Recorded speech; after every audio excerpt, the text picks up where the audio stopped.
मुंबई की रातें हमेशा चमक से भरी होती हैं, लेकिन उस रात जैसे शहर की सारी रोशनी बुझ गई थी।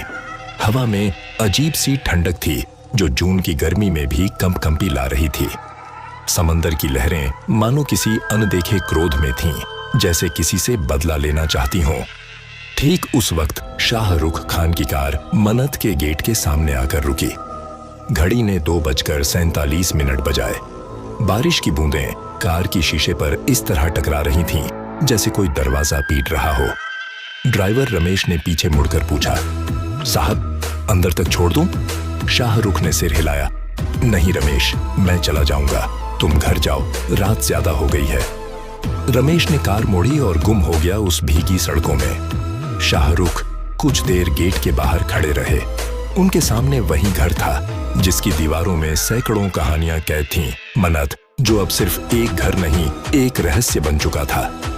अंदर कदम रखते ही जैसे कोई ठंडी हवा उनके गले से उतर गई। घर सन्नाटे में डूबा था।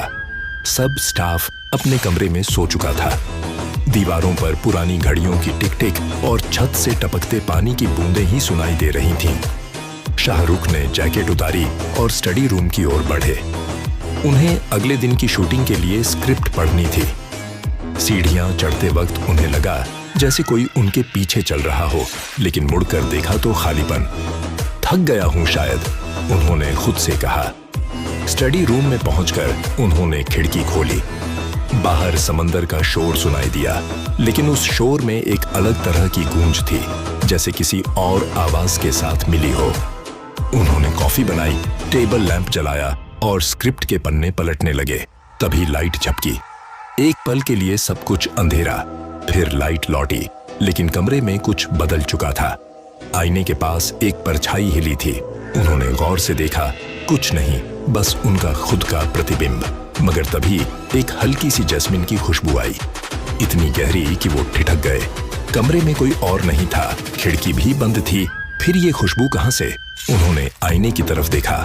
आईने में उनके पीछे किसी और का चेहरा उभरा। वो एक औरत थी, सफेद साड़ी में, बाल गीले, चेहरा बेरंग।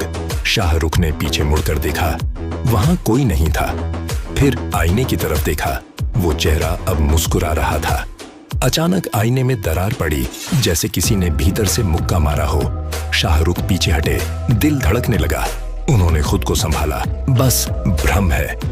लेकिन तभी नीचे से किसी चीज के गिरने की आवाज आई, धड़ाम।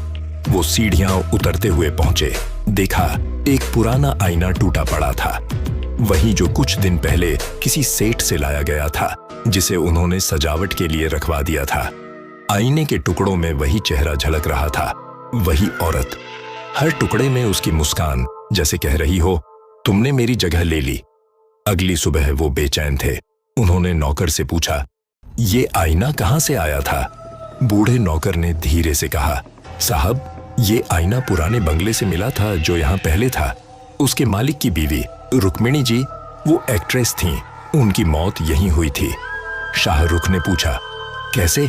नौकर ने कांपती आवाज में कहा, सुना है वो समंदर में चली गईं, लेकिन लाश कभी नहीं मिली।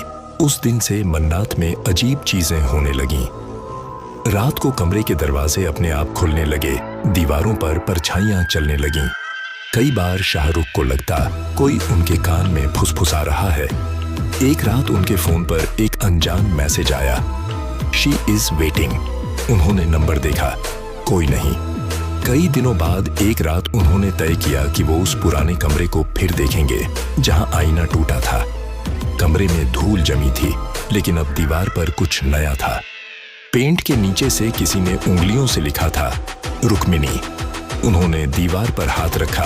दीवार ठंडी थी, जैसे बर्फ। उसी वक्त उनके पैरों के पास कुछ लुढ़का, डायरी। उन्होंने उठाई। पन्ने पुराने और पीले थे।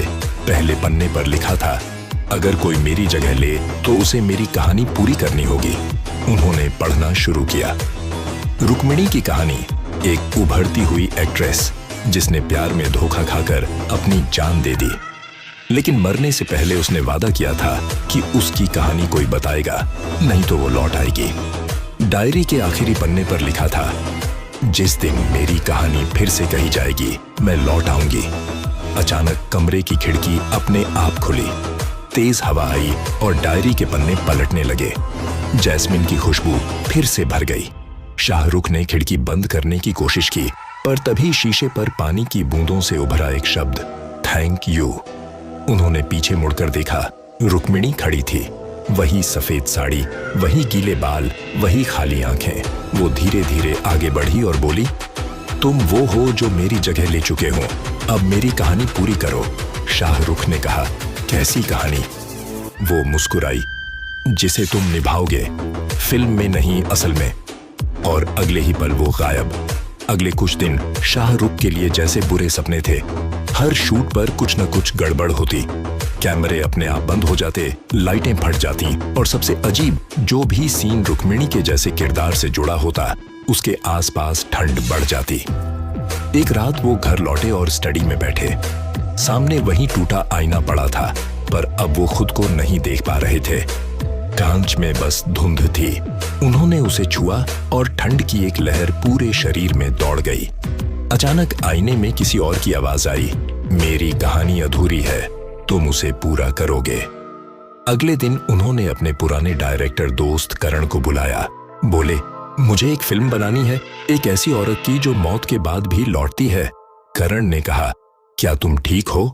शाहरुख ने बस इतना कहा, ये फिल्म नहीं, किसी की मुक्ति है। पार्ट 2 में लाइट सब्सक्राइब करो।